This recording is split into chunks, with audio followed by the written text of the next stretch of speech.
আপনি কি চাচ্ছেন আপনার নামে একটা অ্যালার্ম সেট করবেন, সঠিক সময় আপনার নাম ধরে ডাকবে? এই কাজটা এখন মোবাইল থেকেই সম্ভব। সেজন্য মোবাইল স্ক্রিনটা চেপে ধরুন, এখানে ইউনেট এটির উপরে টাচ করে দিবেন। এটির উপরে কেন টাচ করবেন? এটির উপরে টাচ করলে আপনার মোবাইল স্ক্রিনটায় ফুল ডিটেলটা চলে আসবে। এই জন্য আপনি স্ক্রল ডাউন করুন, আমি উপরের দিকে দিলেও হবে কিংবা আপনার সাইডের দিকে দিলে হবে, আপনার মোবাইল অনুযায়ী স্ক্রল ডাউন করবেন। আমার এটি বামে, তাই আমি বামে দিলাম। এই যে অ্যাপ্লিকেশনটি, এটির উপরে টাচ করবেন। আর অবশ্যই এই অ্যাপ্লিকেশনটি প্রয়োজন হবে। এই অ্যাপ্লিকেশনটি প্লে স্টোরে পেয়ে যাবেন, নাম হলো মুসলিম ডে। এটির উপরে আমি টাচ করে দেওয়ার সাথে এই যে দেখুন মোবাইল স্ক্রিনটি বড় হয়ে গেল। জাস্ট আপনি এই মোবাইল স্ক্রিনটিতে আপনি এই চারটা পেয়ে যাবেন। এই চারটা হলো 5 ওয়াক্ত নামাজ। এক টাচ করে দিলাম, বাংলা হয়ে গেল।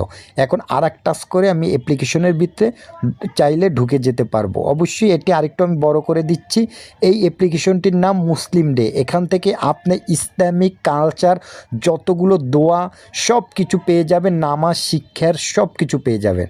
আমি অ্যাপ্লিকেশনটির ভিতরে প্রবেশ করে অ্যালার্ম কিভাবে সেট করে সেটি দেখাচ্ছি। সেজন্য অ্যাপ্লিকেশন উপরে আমি এখন টাচ করে দিব। এই যে দেখুন অ্যাপ্লিকেশনটি ওপেন হচ্ছে। এই পর্যন্ত যদি ভিডিও দেখেন, অনুরোধ থাকবে ভিডিওতে একটি লাইক দিন, আর আমার চ্যানেল সাবস্ক্রাইব না থাকলে অনুরোধ রইল চ্যানেল সাবস্ক্রাইব করবেন। এই যে দেখুন এখানে অ্যালার্ম লেখা আছে। আপনার এখানে 5 ওয়াক্ত নামাজের গাইস 5 ওয়াক্ত নামাজের অ্যালার্ম সেট করতে পারবেন। আর এটা করলে কি হবে, আপনাকে সঠিক সময় আপনার নামাজের জন্য একটা আকর্ষণ থাকবে, আপনার নামাজটা সঠিক সময় আদায় করতে পারবেন।